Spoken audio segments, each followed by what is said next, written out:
उन्हाळ्यामध्ये आपण ताक भरपूर पित असतो, दही खात असतो. पण पावसाळा सुरू झाला की मात्र आपल्याला ताक दही खावंसं वाटत नाही. काहीतरी गरमागरम हवं असतं. तर आज आपण त्याच ताकापासून खमंग गरमागरम कढी कशी तयार करायची ते पाहणार आहोत. एका कढईमध्ये साधारण 2 चमचे फोडणीसाठी तेल घालायचं.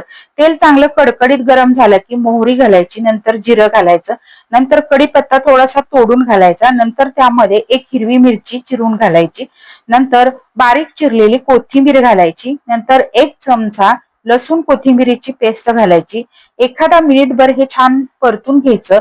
खमंग कढी करायची असेल तर फोडणी सुद्धा एकदम छान बसली पाहिजे, तर त्या कढीला चव छान येते. तर यामध्ये थोडीशी हळद घालायची, ते सर्व मिक्स करून घ्यायचं आणि जे आपण दह्यापासून ताक करून घेतलंय ते यामध्ये घालायचं आहे. नंतर यामध्ये चवीनुसार मीठ घालायचं आहे.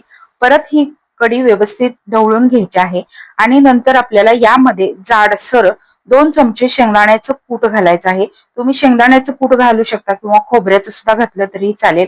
आणि जोपर्यंत ही कढी गरम होत नाही तोपर्यंत एकसारखं ढवळत राहायचं आहे.